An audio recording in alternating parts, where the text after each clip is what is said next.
And if you could print that I was better than Caitlin, please do. I tell my kids that. Just before we start, just know that I did go to Iowa. When talking about Caitlin Clark, the Oklahoma coach didn't hold back, and her words weren't your typical coach speak or sideline diplomacy. They were genuine and raw, and they immediately went viral on the internet. Her remarks touched on pride, legacy, and a lot of competitive fire, and yes, she may have said the spiciest one-liner of the season so far. Hey everyone! Everybody? How are we today? Depends on how after practice. But right now I'm great. All right, we'll now open it up to questions for head coach Jenny Baranczyk. The question now is, was it a joke or a shot, or was it just the painful truth? Since this moment merits more than a headline, let's dissect everything and get started.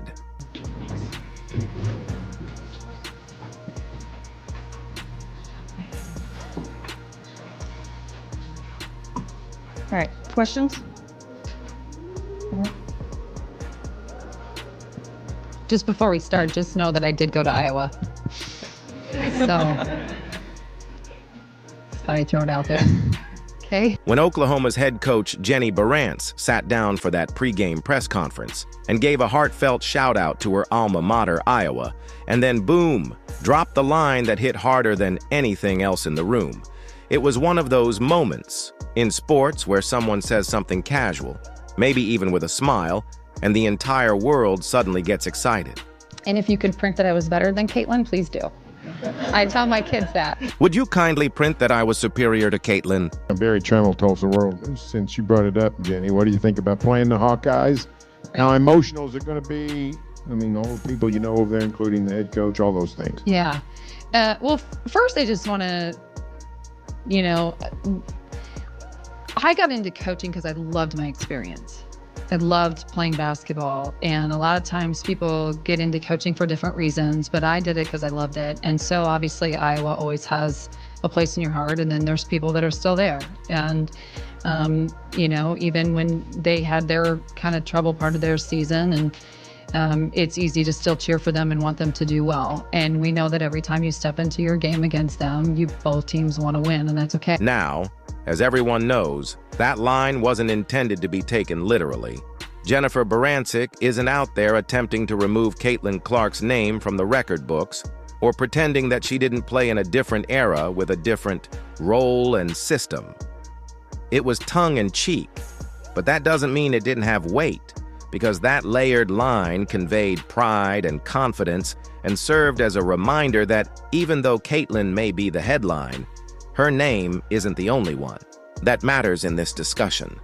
But I've played them 9 straight years at Drake, so I don't have this is the first time that I'm going against my alma mater. I don't have that, and quite honestly, I know those are incredible storylines, and the NCAA tournament likes to do that.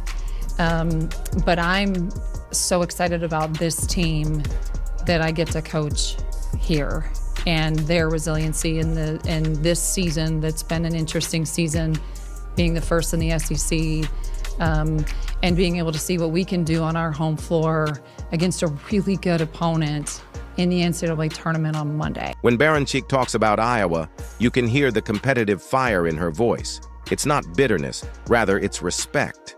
She went there, played there, and the school helped shape her career. But she's not starstruck or mired in nostalgia for her alma mater. Rather, she's coaching against them right now and trying to win. Let's not forget how uncommon that kind of authenticity is. Coaches are typically on edge, especially those getting ready for March Madness. Phrases like, "We respect what they bring," and "great opponent, just focusing on our game plan," are common in the media. Instead of Jenny, she commanded the room by introducing herself and making it obvious where she stands. I want to see these fans show up, because everybody is showing up on a national level for women's basketball right now. I think we're getting there here. I really do. I think people in Oklahoma are really starting to pay attention to look how many people are in here now. You all weren't in here the first year. You all weren't necessarily in here. I mean, you've been following us and you've been great, but you're in here because people are interested in it. And so I love your interest. I love what you guys have all given. And you can start to feel that our fan base is continuing to grow. So I was lucky to go to a place that women's basketball matters, and I got to play in front of some great crowds too. Let's go back in time and discuss why this is more than simply a humorous quote. As the face of college basketball at the moment, Caitlin Clark is not only scoring at record-breaking levels, but also has widespread popularity. ESPN regularly airs her highlights. Her games draw record-breaking viewership, and she is on every shortlist for National Player of the Year. Some even consider her to be the greatest of all time while she is still playing. So it's easy for other coaches to back off a bit when they play Iowa in order to concentrate on containment, damage control, and survival mode. Not Jenny Wen. Your coach takes the mic and confidently says, "Yeah, I know who we're facing, and I've got my own story too." You can be sure that her team heard her comment and that it had some significance because she entered the room smiling and showed everyone that she wasn't acting scared or elevating Caitlin before the players. It informs the locker room that it impacts differently. We're not here to be background characters in someone else's fairy tale. We've got our own story to write. And that's precisely why this next game is so intriguing. Oklahoma isn't as well-built as Iowa, and they don't have a generational scorer in charge, but they do have unity, grit, players who support one another, and a coach who obviously understands how to use the underdog role as motivation rather than a burden. Jenny Barancic is the ideal coach for a game like this. She's been through it all, played at the highest level, built programs, seen different eras of the game, and now has a team that reflects her mindset: confident, scrappy, and prepared to take on anyone who enters that tunnel. How many points is she going to score? Can she break another record? Will she hit logo threes in transition? Is what everyone is asking as they stare at Caitlin Clark. Caitlin Clark thrives on chaos, so when the gym is rocking and the lights are bright, she will usually step up. However, what happens when things don't go as planned? When the shots aren't falling, when the opposing bench is locked in and every move is contested, that's where coaching comes in. Games are won and looked at when Jenny goes in, not with a clipboard full of intricate plans, but with poise, confidence, and the ability to discern momentum and make modifications without losing control. Nobody disputes Iowa's firepower. They are battle-tested and deep, but March is chaotic. This press conference is necessary because the tournament is more concerned with execution, who adapts, and who wants it more that day than it is with rankings or buzz.